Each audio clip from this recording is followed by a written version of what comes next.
जय माँ दुर्गे। नमस्कार दोस्तों। आज हम आपके लिए लाए हैं दुर्गा सप्तशती का दूसरा अध्याय की कथा लाए हैं, जो माँ दुर्गा की महिमा और उनके दैवीय चमत्कारों से भरा है। अगर आपने प्रथम अध्याय की कथा नहीं सुनी है तो उसे जरूर देखें। क्या आप तैयार हैं माँ के इस अलौकिक कथा में डूबने के लिए? तो चलिए शुरू करते हैं इस पवित्र यात्रा को।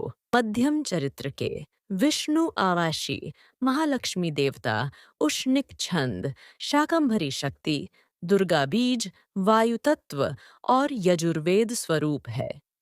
श्री महालक्ष्मी की प्रसन्नता के लिए मध्यम चरित्र के पाठ में इसका विनियोग है।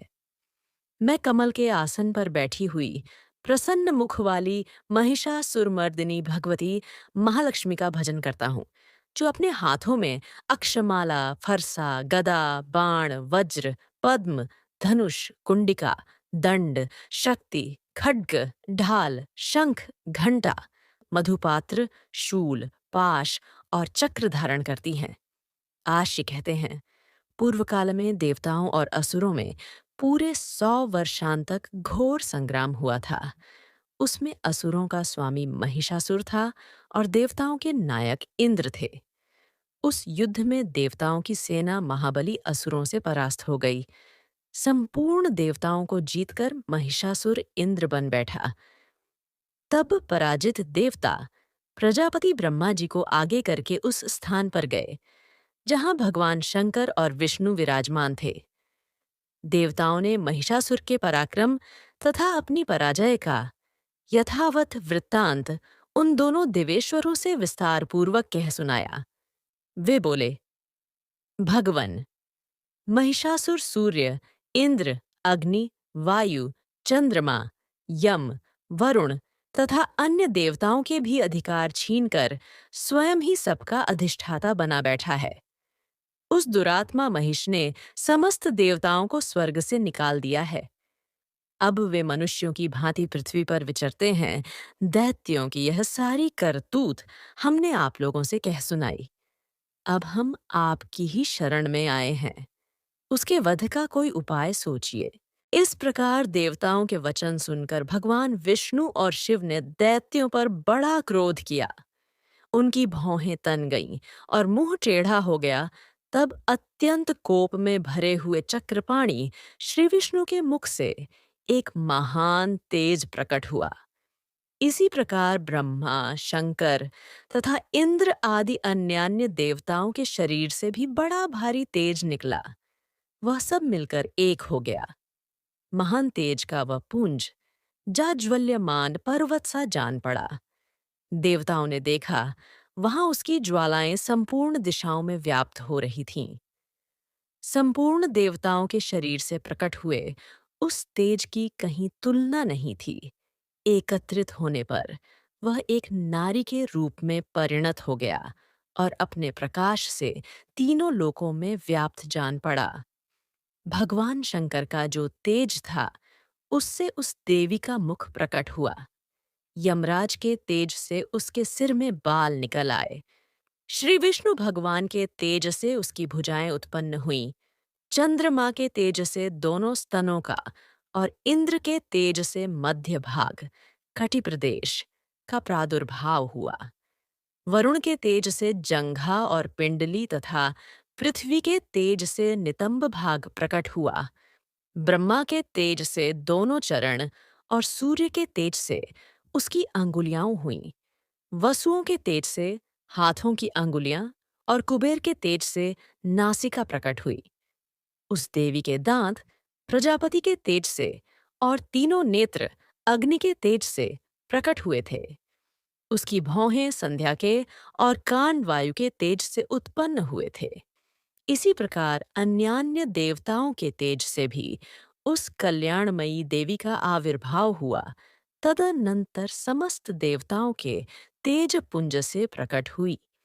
देवी को देखकर महिषासुर के सताए हुए देवता बहुत प्रसन्न हुए। पिनाकधारी भगवान शंकर ने अपने शूल से एक शूल निकालकर उन्हें दिया। फिर भगवान विष्णु ने भी अपने चक्र से चक्र उत्पन्न करके भगवती को अर्पण किया। वरुण ने भी शंख भेंट किया। अग्नि ने उन्हें शक्ति दी और वायु ने धनुष तथा बाण से भरे हुए 2 तरकस प्रदान किए। सहस्र नेत्रों वाले देवराज इंद्र ने अपने वज्र से वज्र उत्पन्न करके दिया और ऐरावत हाथी से उतारकर एक घंटा भी प्रदान किया। यमराज ने कालदंड से दंड, वरुण ने पाश, प्रजापति ने स्फटिकाक्ष की माला तथा ब्रह्मा जी ने कमंडलू भेंट किया। सूर्य ने देवी के समस्त रोमकूपों में अपनी किरणों का तेज भर दिया। काल ने उन्हें चमकती हुई ढाल और तलवार दी। क्षीर समुद्र ने उज्ज्वल हार तथा कभी जीर्ण न होने वाले 2 दिव्य वस्त्र भेंट किए। साथ ही उन्होंने दिव्य चूड़ामणि, 2 कुंडल, कड़े, उज्ज्वल अर्धचंद्र, सब बाहुओं के लिए खेयूर, दोनों चरणों के लिए निर्मल नूपुर, गले की सुंदर हंसली और सब अंगुलियों में पहनने के लिए रत्नों की बनी अंगूठियां भी दीं। विश्वकर्मा ने उन्हें अत्यंत निर्मल फरसा भेंट किया। ये साथ ही अनेक प्रकार के अस्त्र और अभेद्य कवच दिए। इनके सिवा मस्तक और वक्षः स्थल पर धारण करने के लिए कभी न कुम्हलाने वाले कमलों की मालाएं दीं। जल्द ही ने उन्हें सुंदर कमल का फूल भेंट किया। हिमालय ने सवारी के लिए सिंह तथा भांति भांति के रत्न समर्पित किए। धनाध्यक्ष कुबेर ने मधु से भरा पान पात्र दिया तथा संपूर्ण नागों के राजा शेष ने, जो इस पृथ्वी को धारण करते हैं, उन्हें बहुमूल्य मणियों से विभूषित नागहार भेंट दिया। इसी प्रकार अन्य देवताओं ने भी आभूषण और अस्त्र शस्त्र देकर देवी का सम्मान किया। तत्पश्चात उन्होंने बारंबार अट्टहासपूर्वक उच्च स्वर से गर्जना की। उनके भयंकर नाद से संपूर्ण आकाश गूंज उठा। देवी का वह अत्यंत उच्च स्वर से किया हुआ सिंहनाद कहीं समा न सका।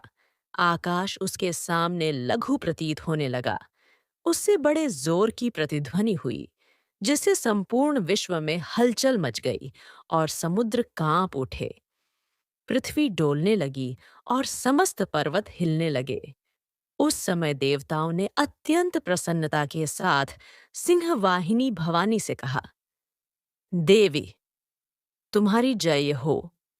साथ ही महर्षियों ने भक्ति भाव से विनम्र होकर उनका स्तवन किया। संपूर्ण त्रिलोकी को क्षोभग्रस्त देख दैत्यगण अपनी समस्त सेना को कवच आदि से सुसज्जित कर हाथों में हथियार ले सहसा उठकर खड़े हो गए। उस समय महिषासुर ने बड़े क्रोध में आकर कहा, आह, ये क्या हो रहा है? फिर वह संपूर्ण असुरों से घिरकर उस सिंहनाद की ओर लक्ष्य करके दौड़ा और आगे पहुंचकर उसने देवी को देखा, जो अपनी प्रभा से तीनों लोकों को प्रकाशित कर रही थीं। उनके चरणों के भार से पृथ्वी दबी जा रही थी। माथे के मुकुट से आकाश में रेखा सी खींच रही थी तथा वे अपने धनुष की टंकार से 7 पातालों को क्षुब्ध किए देती थीं। देवी अपनी हजारों भुजाओं से संपूर्ण दिशाओं को आच्छादित करके खड़ी थीं। तदनंतर उनके साथ दैत्यों का युद्ध छिड़ गया। नाना प्रकार के अस्त्र शस्त्रों के प्रहार से संपूर्ण दिशाएं उद्भासित होने लगीं। चिक्षुर नामक महान असुर महिषासुर का सेनानायक था। वह देवी के साथ युद्ध करने लगा। अन्य दैत्यों की चतुरंगिणी सेना साथ लेकर छामर भी लड़ने लगा। 60,000 रथियों के साथ आकर उदग्र नामक महादैत्य ने लोहा लिया। 1 करोड़ रथियों को साथ लेकर महाहनु नामक दैत्य युद्ध करने लगा। जिसके रोए तलवार के समान तीखे थे, वह असिलोमा नामक महादैत्य 5 करोड़ रथी सैनिकों सहित युद्ध में आ डटा।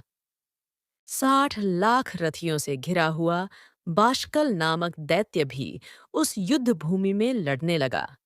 परिवारित नामक राक्षस हाथी सवार और घुड़सवारों के अनेक दलों तथा 1 करोड़ रथियों की सेना लेकर युद्ध करने लगा।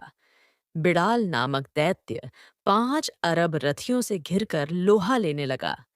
इनके अतिरिक्त और भी हजारों महादैत्य रथ, हाथी और घोड़ों की सेना साथ लेकर वहां देवी के साथ युद्ध करने लगे। स्वयं महिषासुर उस रणभूमि में कोटि कोटि सहस्र रथ, हाथी और घोड़ों की सेना से घिरा हुआ खड़ा था। वे दैत्य देवी के साथ तोमर, भिन्नपाल, शक्ति, मूसल, खड्ग, परशु और पट्टिश आदि अस्त्र शस्त्रों का प्रहार करते हुए युद्ध कर रहे थे।